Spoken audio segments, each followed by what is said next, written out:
जय सच्चिदानंद।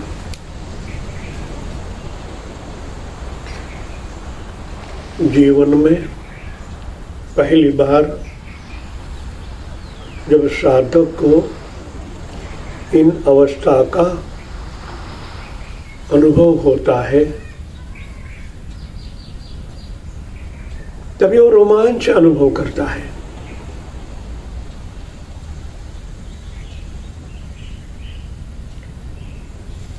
जिस तरह एक बंगले में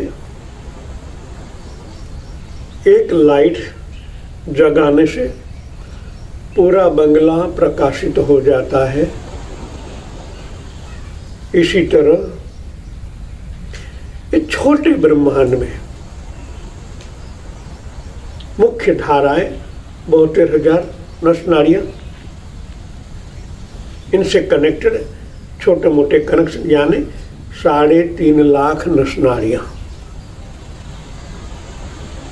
जब चित्त और चिट्टी एक जगह इकट्ठा होकर जब अपना बेज बना लेते हैं तब जो प्रकाश प्रकाशित होने लगता है पूर्णता से नहीं हुआ है, फिर भी हो रहा है। इस धीरे धीरे साधक जितना वहां स्थिर होगा इतना उनकी प्रगाढ़ता बढ़ती जाएगी। इनका अर्थ ये है जब ये प्रगाढ़ता धीरे धीरे नस नाड़ियों में से फैलता हुआ खरबों कोशों में अवतरित होने लगता है, इनसे भी प्लाज्मा नसें, जिस तरह हमारे बाल है उनसे भी पतली, उनको भी नसें कहते हैं प्लाज्मा। उस प्लाज्मा में जब इस चित्त का प्रकाश फैलने लगता है, इनके लास्ट छोर पर प्लाज्मा नसों के लास्ट छोर पर जब वहां चेतना का प्रकाश स्थिर होता है तब ऐसे लगता है इस ब्रह्मांड में रात को जैसे खरबों तारे दिख रहे हैं। वैसा ही अनुभव साधक अपने कोश, कोशिका और नाभिक के अंदर कर रहा है।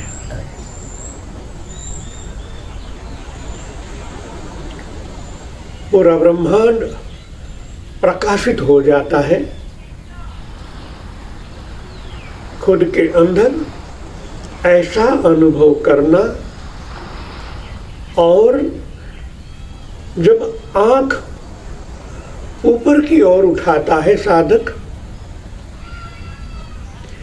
पूरे ब्रह्मांड के अंदर उनको एक रोमांचित अनुभव होता है। बाहर के जगत में भी उनको हर जगह प्रकाश ही दिखता है। इस साधना की पराकाष्ठा है। इनको हमारे ऋषिमरवर ने, कई महात्माओं ने स्व का अनुभव कहा है।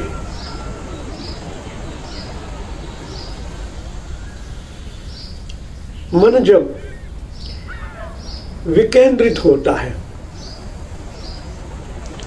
एकाग्रता और समग्रता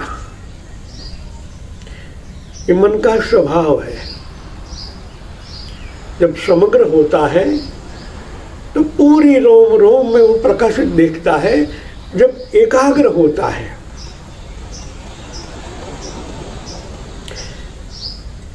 उस ज्योतिर्मय एक लिंज का ज्ञान जब साधक की अनुभूति में आता है तब ऊपर की ओर उस ज्योति का स्मरण होने लगता है,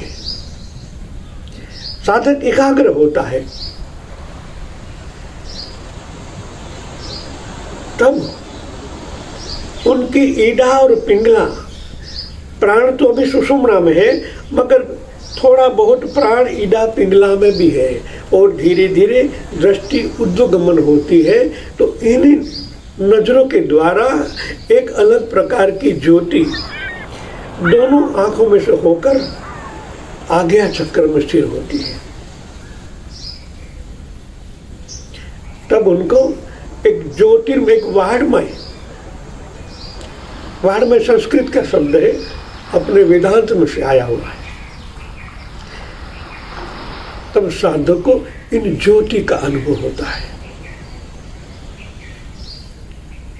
यही ज्योति भगवान कृष्ण ने गीता में कहा है, अंगुष्ठ प्रमाण ज्योति स्वरूप मैं तेरे अंदर हूं। पहले सुना था, पढ़ा था, अब ये अनुभव में आ रहा है। उनकी अनुभूति साधक को गहराई में ले जाती है। उस ज्योति को धीरे धीरे धीरे धीरे वो प्रगाढ़ता से अनुभव करने लगता है। इन ज्योति के अंदर भी एक और ज्योति है। जब मन वहां ज्यादा स्थिर होने लगता है, तब ज्योति के भी अणु है। जिस तरह हमारी बॉडी में खरबों कोष है, इस तरह ज्योति के भी अणु है।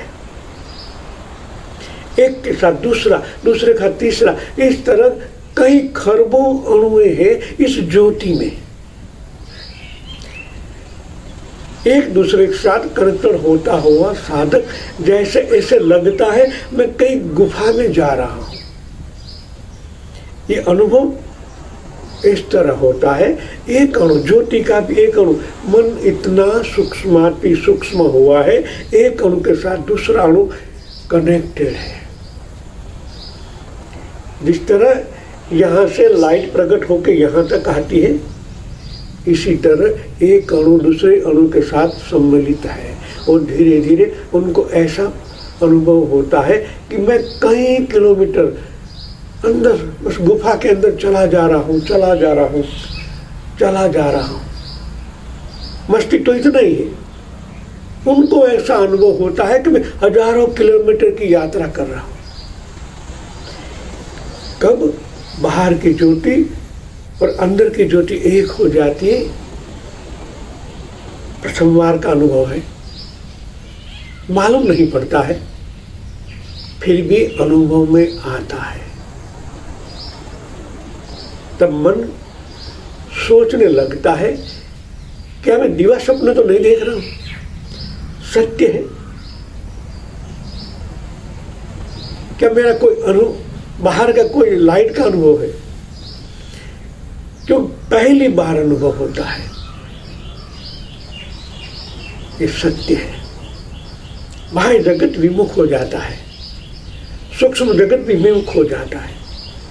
कारण जगत और महाकारण जगत के बीच की बात ये है। अभी ऊर्ध्वगमन पूर्ण नहीं हुआ है, और यहां से साधक आगे चल चुका है। ये अनुभव की धीरे धीरे पराकाष्ठा की ओर साधक जा रहा है। जय सच्चिदानंद।